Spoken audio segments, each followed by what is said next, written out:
Hello, dear students. I hope you all are all well.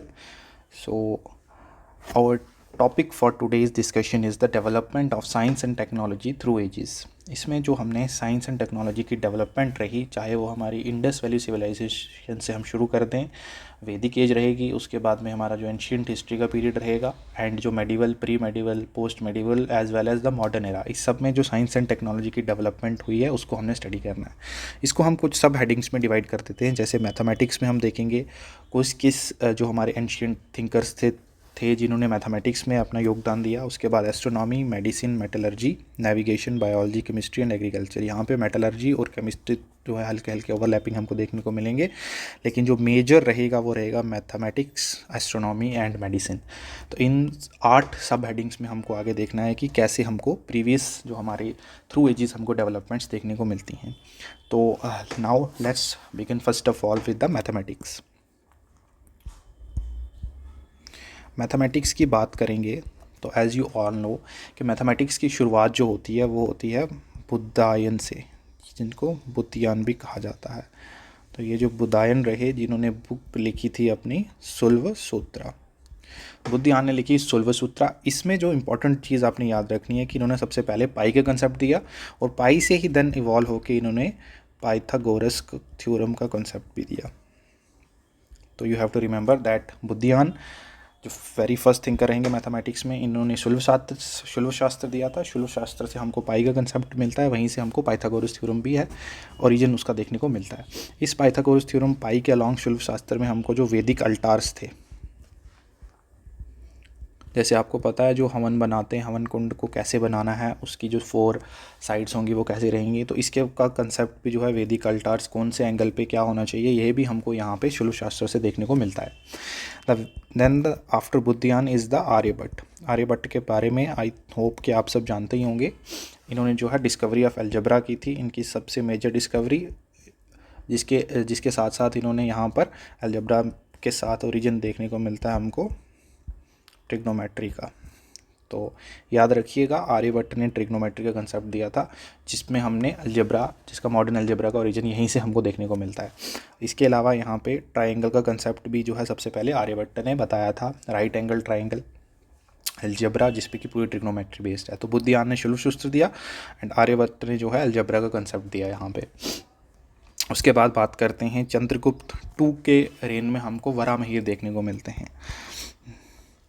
ये जो scientist हैं, आप याद रखिएगा कि आर्यभट्ट हो गए, वराहमिहिर हो गए, ये एक फील्ड में लिमिटेड नहीं थे। जैसे यहाँ पे ये वराहमिहिर हैं, आर्यभट्ट हैं, ये मैथमेटिशियन होने के साथ साथ यहाँ पे एस्ट्रोनॉमर भी थे। तो आपको इनकी दूसरी डिस्कवरीज भी यहाँ पे देखने को मिलेंगी। वराहमिहिर ने जो है अपना सबसे बड़ा रोल दिया था, दैट इज़ बृहत संहिता। और बृहत संहिता से हमको ओरिजिन देखने को मिलता है एस्ट्रोनॉमी और मैथमेटिक्स का, mixture of astronomy and mathematics. यहाँ पे शॉर्ट में बता रहा हूँ। तो बृहत संहिता में हमको एस्ट्रोनॉमिक्स और मैथमेटिक्स दोनों का मिक्सचर देखने को मिलता है। इन्होंने ही सबसे पहले बताया heliocentric, that is the sun is the centre and the earth revolves around it, and the other thing is geocentric यानी कि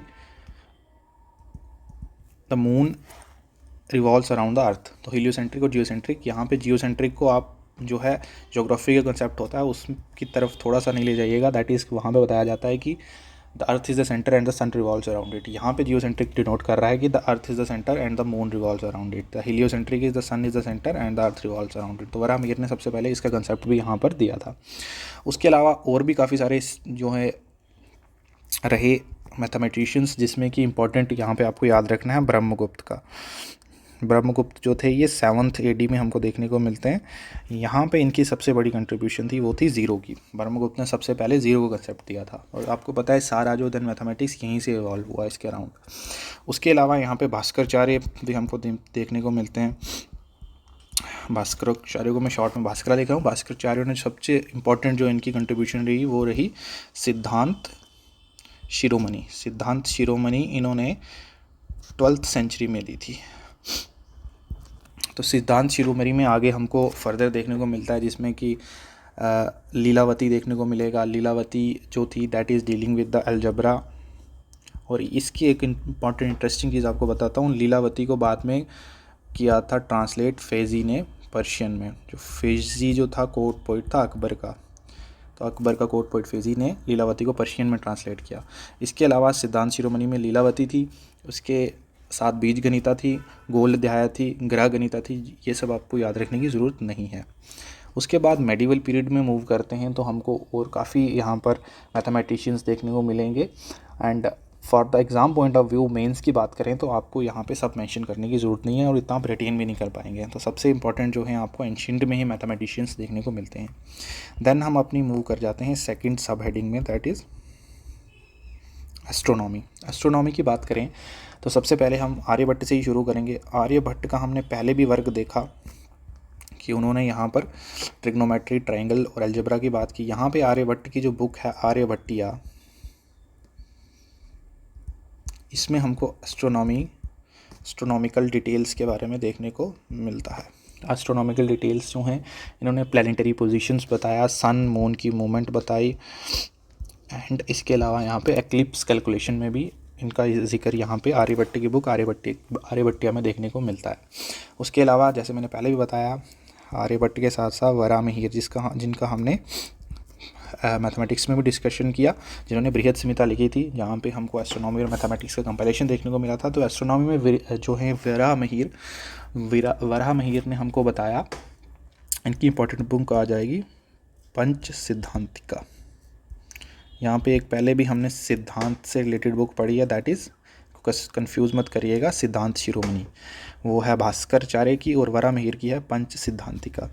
पंच सिद्धांतिका में जो है यहाँ पे डिफरेंट स्कूल्स रहेंगे। इसमें सूर्य सिद्धांतिका रहेगी, रोमक सिद्धांतिका रहेगी, पुलस्त्य सिद्धांतिका, वशिष्ठ सिद्धांतिका और पैतामह सिद्धांतिका रहेगी। इसमें याद रखिएगा रोमक सिद्धांतिका जो है ये कॉन्फ्लुएंस है ग्रीक और इंडियन एस्ट्रोनॉमी का। पंच सिद्धांतिका जो है वराहमिहिर की हमको देखने को मिलती है। इसके अलावा एस्ट्रोनॉमी में बात करें तो फिरोज शाह तुगलक के साथ साथ फिरोज शाह तुगलक जिन्होंने दिल्ली में जो है एक एस्ट्रोनॉमिकल ऑब्जर्वेटरी बनाई, और फिरोज शाह के नाम के ही बमानी, जो आपको पता है बमानी सदर्न इंडिया में रूल करते थे, बमानी किंगडम्स, तो फिरोज शाह बमानी ने जो है दौलताबाद में एक जो है एस्ट्रोनॉमिकल ऑब्जर्वेटरी इस्टेब्लिश की थी। तो ये भी दोनों एस्ट्रोनॉमिकल में इनका, एस्ट्रोनॉमी में इनका हमको रोल देखने को मिलता है।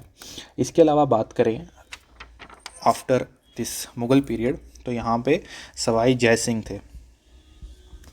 सवाई जय सिंह ने, एज यू ऑल नो, मुझे लगता है आपको आइडिया भी होगा कि इन्होंने जो है जंतर मंतर की इस्टेब्लिशमेंट की थी राजस्थान में, जो हमको देखने को मिलता है ये जयपुर वाले एरिया में। जो हैं 5 एस्ट्रोनॉमिकल ऑब्जर्वेटरीज़ हैं ये टोटल ऑल ओवर इंडिया। ये जो हैं 5 ऑब्जर्वेटरीज़ हैं जंतर मंतर की, जो कहाँ कहाँ पे हैं आपको ये पता होना चाहिए। दिल्ली में है, उज्जैन में है, वाराणसी में है, मथुरा में है एंड जयपुर में है। So these are the 5 Jantar Mantar या 5 एस्ट्रोनॉमिकल ऑब्जर्वेटरीज जो सवाई जय सिंह ने इस्टेब्लिश करी थी। एस्ट्रोनॉमी में इतना भी अगर हम रिटेन कर पाए मेंस पॉइंट ऑफ व्यू से तो काफ़ी रहेगा हमारे लिए। Then after moving from astronomy comes the medicine. Medicine में जो 2-3 चीज़ें आपको पॉइंट्स याद रखने हैं ताकि जो आप अपने मेंस आंसर राइटिंग में उतार पाएँ, तो वो रहेंगे। सबसे पहले तो आपको याद रखना है कि अश्विनी कुमार जो थे उनको एंशिएंट पीरियड में मेडिसिन प्रैक्टिशनर्स कहा जाता था, अश्विनी कुमार को, तो ये आपको याद रखना है। देन उसके बाद आता है हमारे पास, आपको एक फिगर यहाँ पे याद रखना है, Dhanvantari. Dhanvantari is known as the god of medicine. जब भी आपको धन्वंतरी का मेंशन मिलेगा तो याद रखिएगा इनको गॉड ऑफ मेडिसिन से। उसके अलावा एज यू ऑल नो, चरक का नाम आपने सुना होगा और सुश्रुत का नाम आपने सुना होगा अपने प्रीलिम्स की प्रिपरेशन के दौरान भी। चरक ने लिखी है चरक संहिता एंड सुश्रुत ने लिखी है सुश्रुत संहिता। चरक जो है अपने चरक संहिता में मेडिसिन के बारे में बताते हैं, इसलिए इनको फादर ऑफ मेडिसिन भी कहा जाता है, और सुश्रुत को फादर ऑफ प्लास्टिक सर्जरी या फादर ऑफ सर्जरी भी कहा जाता है। तो एस से आप याद रखिएगा सर्जरी, एस से सुश्रुत, और सुश्रुत संहिता में हमको सर्जरी के बारे में देखने को मिलता है। जो चरक संहिता है इसमें हमको प्लांट्स हर्ब्स के बारे में मिलेगा, क्योंकि आपको पता है मेडिसिन और आयुर्वेदा जो है सब यहीं से ओरिजिन है। तो आयुर्वेदा में आपको हर्ब्स मिलती हैं, प्लांट्स मिलती हैं। इसके अलावा यहाँ पे जेनेटिक्स का मेंशन भी हमें देखने को मिलता है।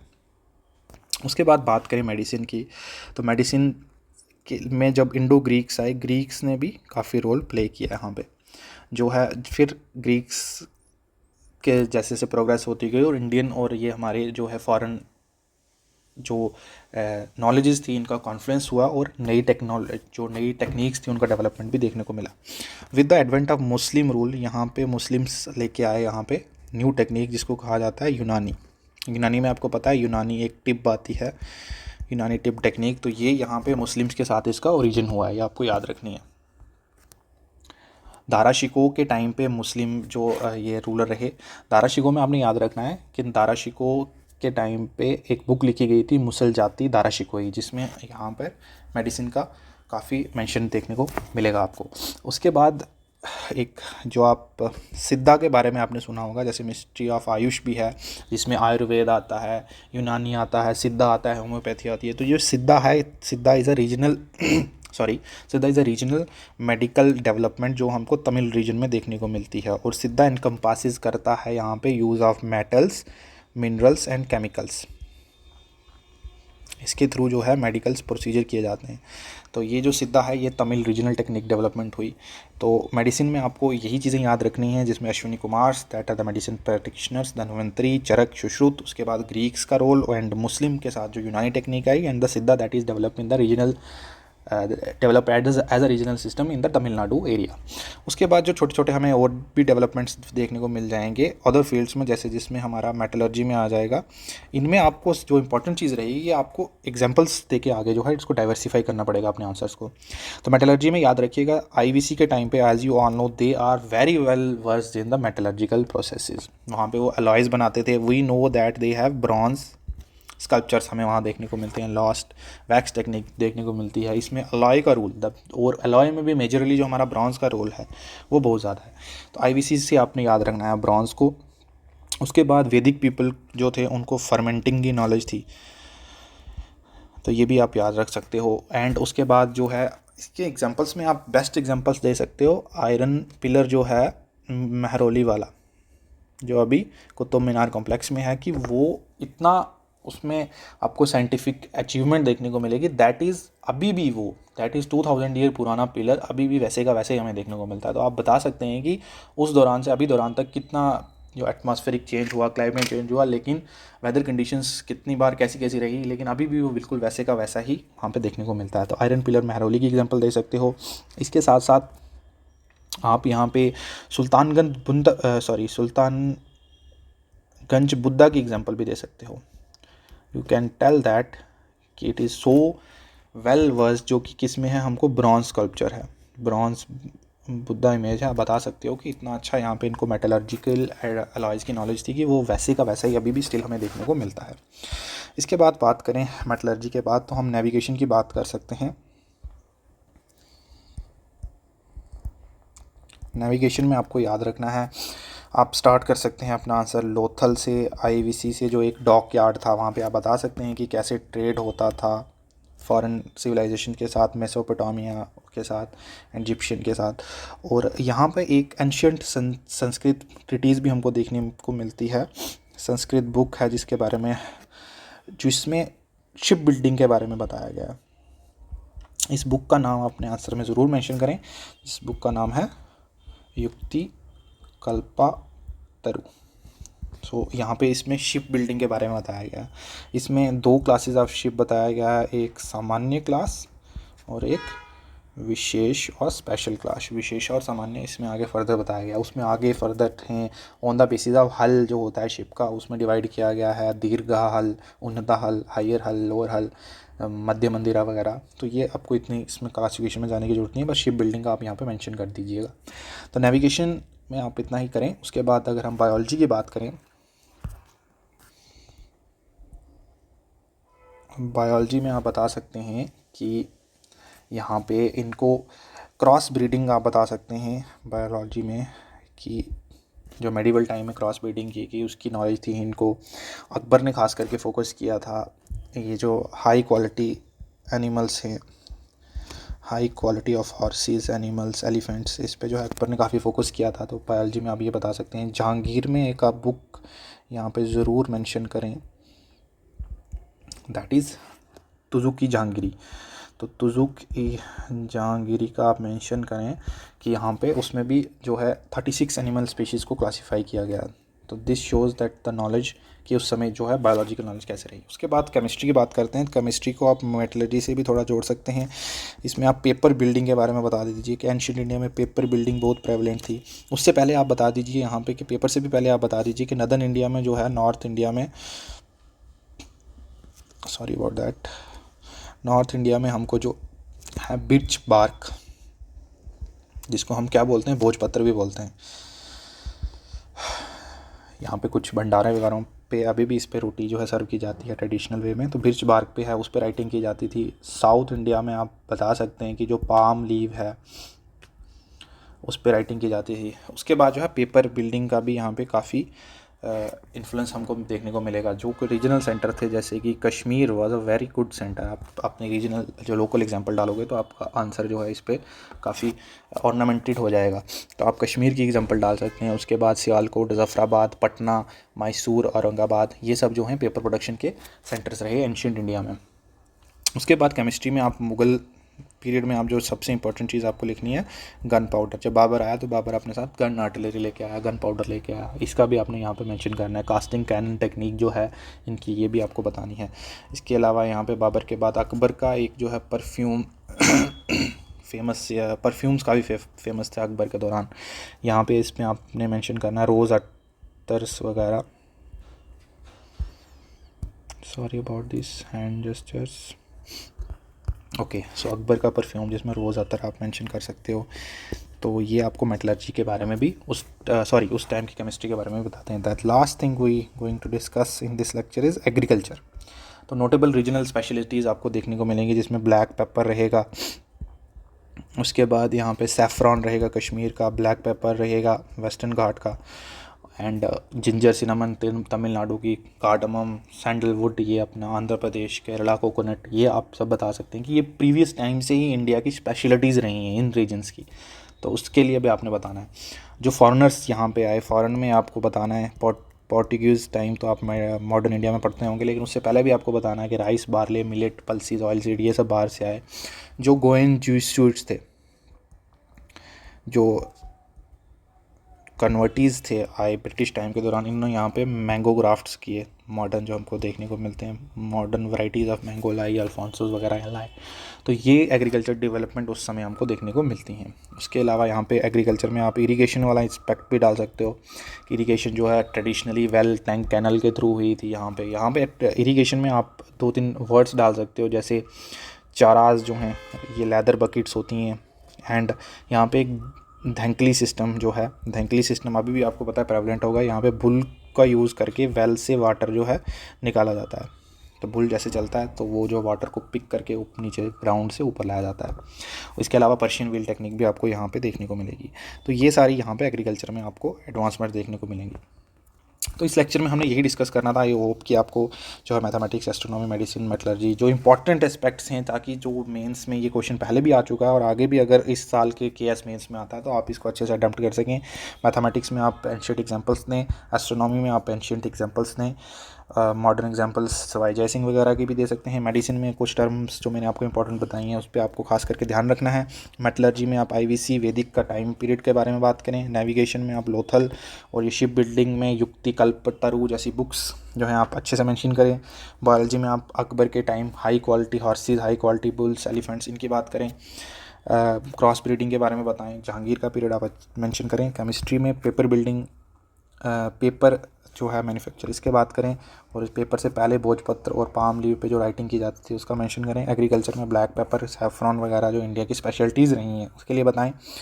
और इसमें यहाँ पे इरिगेशन और जो हैं जो फॉरेनर्स यहाँ पे लेके आए डिफरेंट प्लांट्स और डिफरेंट टी टेबल्स, उसके लिए भी आप बता सकते हैं। तो आज का लेक्चर को यही कंक्लूड करते हैं। आई होप कि आपको ये लेक्चर अच्छा लगा होगा। So do like your feedback, I do like your feedback, your valuable feedback. तो प्लीज़ कमेंट करके बताएं कि आपको ये लेक्चर कैसा लगा। सो मिलते हैं नेक्स्ट लेक्चर के साथ। Thank you all.